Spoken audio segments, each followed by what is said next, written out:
What up, y'all? Concert Cash here. Today I'm here to talk to you guys and review the year of 2020 when it comes to concerts and live performances that I was lucky enough to experience. Obviously, 2020 got cut short when it came to live music because of this virus that's taken over everyone's lives.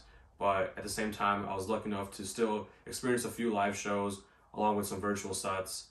And I really hope that we can get back to seeing concerts the way we were used to in the very near future. So I don't want to spend too much time talking about virtual sets, but I do want to acknowledge a few things. I think that they're a great way to raise money for charity. I think they're a great way for artists to practice their craft. I also think it's a great way for fans to still get a glimpse of what they've been missing had this virus not taken over our life. With that being said, it's not really my vibe. I did see a few virtual sets that I do want to acknowledge.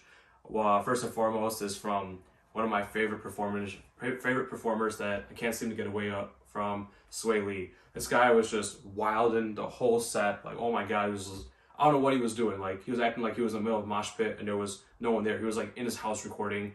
It was just so bizarre.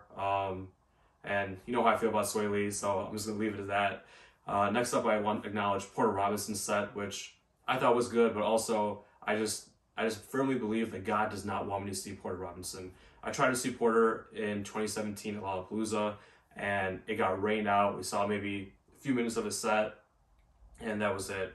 Also, was really excited to see Porter for Coachella 2020, but still don't even know if that's happening in 2021 yet. So really hope I do get to see Porter live, but was just really glad to get a glimpse of him in a virtual setting.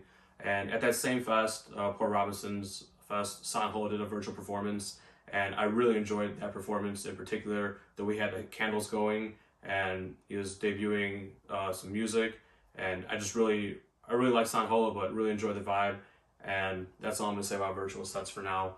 And now I'm gonna go ahead and talk about the sets I got to actually experience in real life.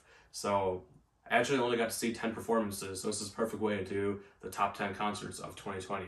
So coming in number 10, I'm gonna go to Deadmau5. I saw Deadmau5 at a drive-in. It was Day of the Deadmau5, like Dia de los Muertos kind of thing, on Halloween night. I was super excited, super hyped, was with the homies, got the festival crew back together, and it was the first time that we'd actually been together in a while, and we're going to a concert. We were all really hyped, but we were utterly disappointed by the professionalism and performance quality and stage presence of Deadmau5. This guy, like Joel, you need to just stop talking when you're not performing. You're not funny.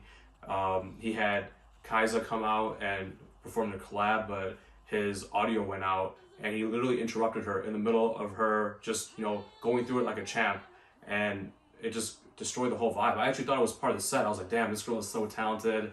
I'm so glad that like Deadmau5 brought her out, but that wasn't really the case there. Then later on in the show, he was performing Monophobia, which is one of his biggest hits of his career, and his Ableton cut out again. And oh my god, he got so mad. He interrupted the show. He started cursing at Ableton. And again, like, these things happen. You have to be professional about it. Like I talked about in a video I did about Ubby the Nomad, he had some audio mishaps, but he played through it like a champ. Other than these few mishaps here and there, the show was good later on when he was playing his hits. We had a good time. It was just great to get out there, but it was cold as hell. So really hope don't have to do that again in the near future. At number 9, I got Bloco de Pacoa, which was a bloco I went to in Rio de Janeiro, Brazil during Carnival. So this is a little weird vibe. It was a whole music festival going on, but I had no idea who these artists were that were performing. They could have been the biggest artist in Brazil. They could have been nobodies. Like, I honestly have no clue. But it was a fun time. It was a great vibe. I got to have some drinks, got to talk to some people, got to get out of the rain for a bit when I was covered. But it just I didn't know the songs. I didn't know what I fully was I was experiencing. But overall, it was a good experience. No disrespect to Pocoa. We'll love to see her live, herself at some point in the near future, or whenever I go back to Brazil, I guess.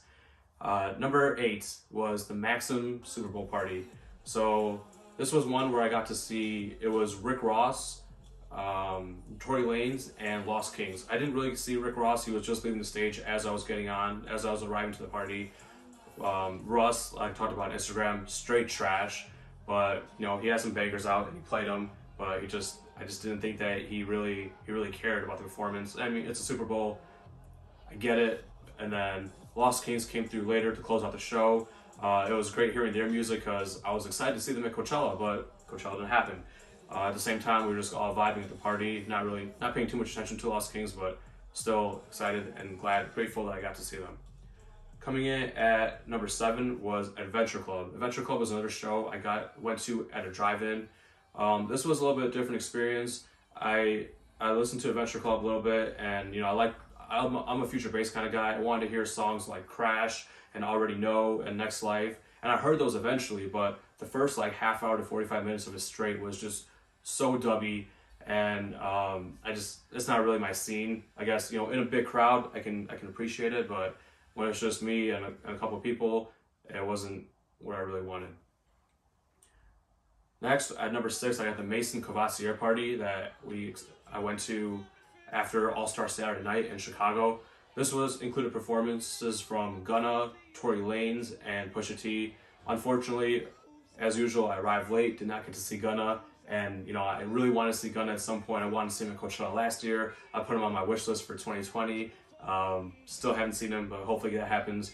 Tory Lanez, he was pretty good, performed his hits like Sprunger, Love, among others.